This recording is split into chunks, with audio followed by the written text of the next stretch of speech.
This is the best reviewed buffet restaurant in Pasay City. Meron siyang 4.6 stars at 10,000 reviews. Ang dami ding good reviews ng buffet restaurant na to. Great dinner. I will absolutely come back. Had dinner there with my significant other and it was so good. Kahit diabetic ako, tinira ko yung ice cream. Natatlong baso ako ng halo-halo. Okay lang. May maintenance naman ako na dala. Wow! Ate, kalmahan mo lang, please. Liver reviews like this, pare, parang tumataas yung expectation ko. Kasi malay mo, di ba? Pinipila, trending. Yes, baby. We are back. To be honest, this is our second time na pumunta dito, pare. Kasi nung pumunta kami nung isang araw dito as a walk-in guest, hanip na yan. Pang 61 kami. Ay 5:30 simula ng buffet. Number 61 tayo. Number 61. Simulan natin mag-timer. Kung ilang minute tayo mag-aantay pag walk-in. 1 hour na, guys. 24. Ang end up, umalis na lang kami at nagpabook na lang kami ng reservation. And today is the day. Pare, for 1,138 pesos, meron ka ng buffet. Ngayon, meron na lang tayo isang question. Is it worth it? Is it worth it? Have to find out. Hindi ko pala nasabi sa inyo na dapat a week kayo magbubook kung kakain kayo dito. Tapos regarding sa reservation, kung 20 packs or less, kailangan nyo magbayad ng 100 pesos per person. Pag 20 to 30 packs naman, 500 pesos per person. Madededuct naman yan sa ibabayad nyo kaya okay na din. Hello po, may reservation po. Shanner Navarro. Shanner Navarro po. Wait lang sir ah. Okay po. Antayin ko lang po yung kasama ko na magbibigay ng table. Yung dalawa sir. Opo, kami po. Yun. Yo! Okay po. Kailangan po ito, no? Ano, in terms of ano kuya? Ilang may oras ba kami dito? Or hanggang 10 PM po. Hanggang 10 PM sa loob. Pakitanda na lang po yung table number natin. 401 po. 401. Makapaluto po tayo dito sir. Yung table number na lang po yung sabihin. Para po yan dito yung pinaloto. Opo, paluto. And then hanggang 10 PM po yung buffet natin. Huwag po tayo mag-iwan ng pantante namin sir. Okay po. Pwede na po yung mag-start sir. Uy! Huwag ko na lang po yung dalawa. Okay po. Salamat. Right now, we're at the middle of the belly of the beast. Right now, jam-pack ng lugar. Maraming tao. Tignan natin kung masulit natin yung pera natin. Tsaka bakit talaga siya best reviewed? Ano meron dito? Pagka kasi sinabi mong buffet type na restaurant, magbabayad kayo ng fixed price tapos ali na yun. Tapos, nakadepende pa sa restaurant kung gaano karami yung putahe na ino-offer nila. May mga buffet kasi na isang cuisine lang yung sinuserve. Example, Kabalin.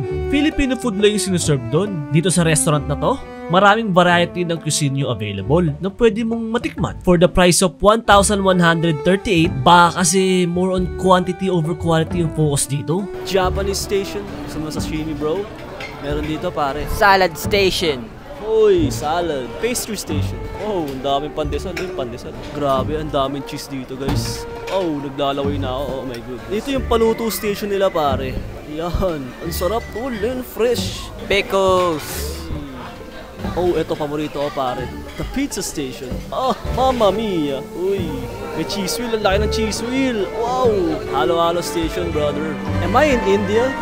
Andito tayo sa Indian station. Habibi, look at that. Wow. Naglalaway ako. Naglalaway na ako. Bro, beverage area. Wow. Ay, sorry po. Filipino food. Philo station. Bro, Chinese station. Oh, ni hao ma. Can I be honest with you guys? Medyo nahihiya kasi ako na video ang lahat ng station. Sa dahilan ng ayoko makabother ng mga kumukuha ng food. Kaya ginawa ko tong restaurant layout na to. Ito sana yung ipapakita ko na scale model kaso hindi maayos yung pag-scan ko eh. Meron diyang 17 stations na pwede mong puntahan. And sa positioning ng upuan namin, which is located dito, hindi naman inconvenient sa amin yung layo ng pagkukuha ng pagkain. Ako makapili. Ang dami pwede pagpilian. Parang hirap kumuha ng options, bro.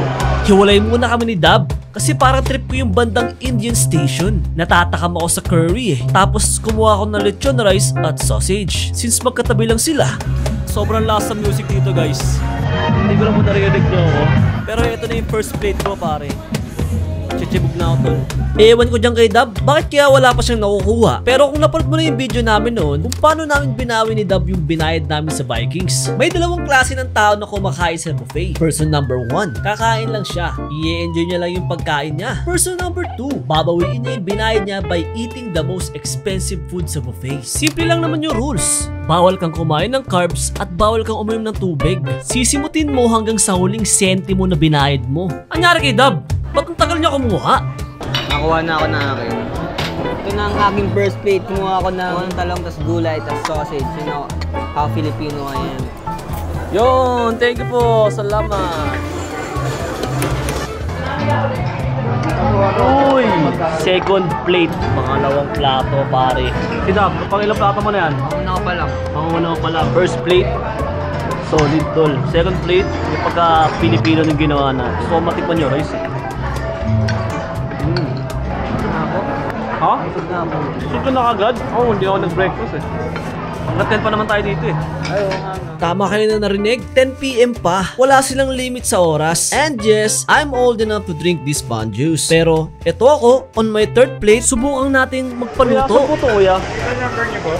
401. Ay, may bago luto ka na agad, boss. Why not? Plate number 3.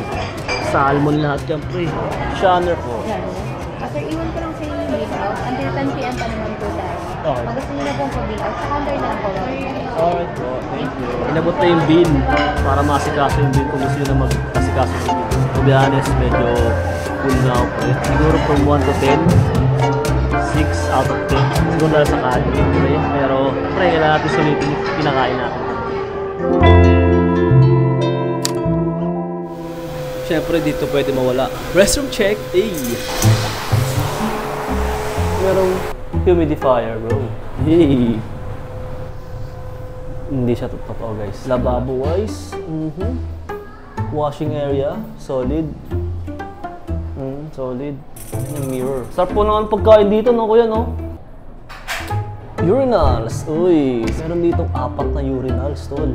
Hindi mo na kailangan pagkagawan. Meron ditong aircon, tol. Sa may available na cubicle, kaya... Wow. CR wise, tol. Pwede na. Nalinis naman yung CR, pre. Eto, parang bidet check. Uy. Gentle splash, baby. Alam mo, while trying different stations, masasabi ko naman na okay naman yung mga lasa ng pagkain. Enjoyable naman siya. Gusto ko sanang kumuha ng shot kung saan maraming plato na yung nagamit namin. Pero... Salamat. ayun ang gusto ko dito. Pagka nakita nila wala nang laman yung ano mo, yung plato mo, kukunin na agad nila. Tatapos lang namin nguyain yung oyster eh. Kasi wala pa 5 minutes, kinuha na agad nila yung plato. Good job. Pinakuha ko si Dab ng oyster kasi pre, kailangan natin mabawi yung binayad natin. Wait, ang daming binigay. Uy, gagi ka Dab, ang dami. Ang dami nga, sabi ko ano, dalawa lang. Ito na yung huling laban. Ang huling laban. Parang last episode ko na to sa buhay ko, Dab ah. Cheers! Cheers, cheers. Mamma mia! Sorry guys kung patulog na kayo. Ang sarap. Kung kaya mo pa Dab, ayaw na. Kung na kaya. Maliit na appetite ko eh. And after 2 pints of beer, 3 refills of soda, 8 plates of assorted cuisines, and 12 big-ass oyster what the heck, our hero is finally full. But there is a problem. As Sheena was sleeping at home, after he ate a ton of food, he felt sick and thought it was the oysters.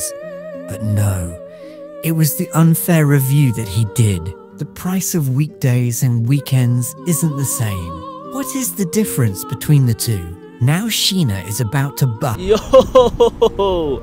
Tol, kailangan natin bumalik ng weekends. Iba yung presyo ng weekdays at weekends. Nadagdagan siya ng 200 pesos. Oh my goodness. In order para ma-rate natin to ng maayos, kailangan nating malaman kung anong pinagkaiba ng weekdays at weekends.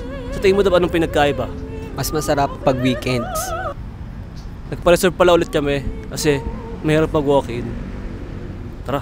Actually, mahirap mag-book pag weekends. Specifically, Saturday. Share ko lang sa inyo na it took me 3 attempts para lang makapag-book. And ilang linggo na yung nakalipas bago makasecure ng slot. Buti na lang this time mas malapit na kami sa mga pagkain.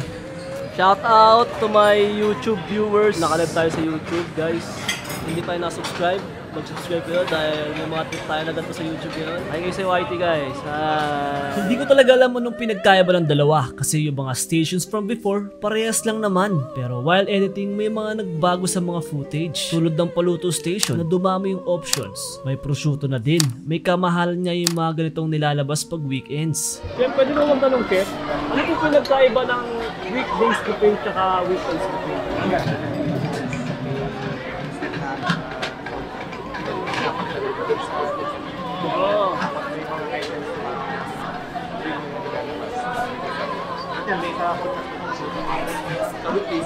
May mga nilalabas na exclusive items pag weekday. Pero pag weekdays, hindi sila nilalabas. Tukat na lang story short kasi papanoorin nyo lang naman kami kumain ulit eh. I think I know the reason kung bakit mataas ang review ng restaurant na to. At yun na yung customer service. Reliable ang refill ng food at pag may nakita silang plate na ubos na, automatic pass out na agad. Food quality wise kahit unli, nasasatisfy naman yung palate ko. Enjoyable naman kung typical gathering na event. Don't expect too much dahil you get what you pay for naman. Kung madami din namang options na stations. Bad side lang din talaga na kinaiinisan ko is yung mga taong nakikita kong abusado sa Anli. Mga tao tingin, alam mo, tayong mga kumakain, simple lang naman yung hinahanap natin na sana maintindihan ng mga kinakainan natin. We get what our money's worth. Mabusog ng reasonable yung binabayad. And I think Vikings is reasonable. That is why this is Pasay's best reviewed buffet.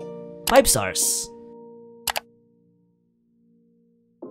And that is it for this video pare. Maraming salamat sa panonood. Oh my goodness pare. Lately, napapatagal yung upload natin. Pasensya na guys. Pare, sobrang hirap humanap ng magandang story na pwedeng i-share sa inyo. Pero dahil naniniwala ako sa katagang greatness takes time, tol, ako nagsasabi sa inyo, nakasulot ako ng 4 na content na for sure pare, solid to. Abangan nyo lang tol. Kahit ako excited na ako ikwento sa inyo to. And shoutout kay Krista Katabay at saka kay Disco Potato. Every week meron akong 2 subscriber na sinashoutout. All you need to do is comment down below Shanner, the restaurant reviewer. Ganun lang kasimple pare, ganun lang. Follow me on my Instagram account para may sneak peek ka sa mga upcoming videos natin pare. Doon ko kasi minsan pinapost yung mga upcoming projects ko pare. Antayin nyo lang to, promise. Maganda to. Pero pare, parang gusto ko ng kape.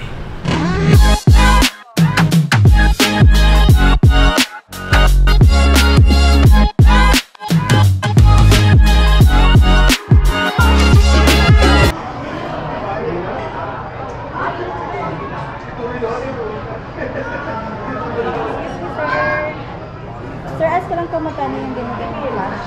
Kaya? Magkano binigay ng cash? 2K. 2K po. 2K. Kung ito na lang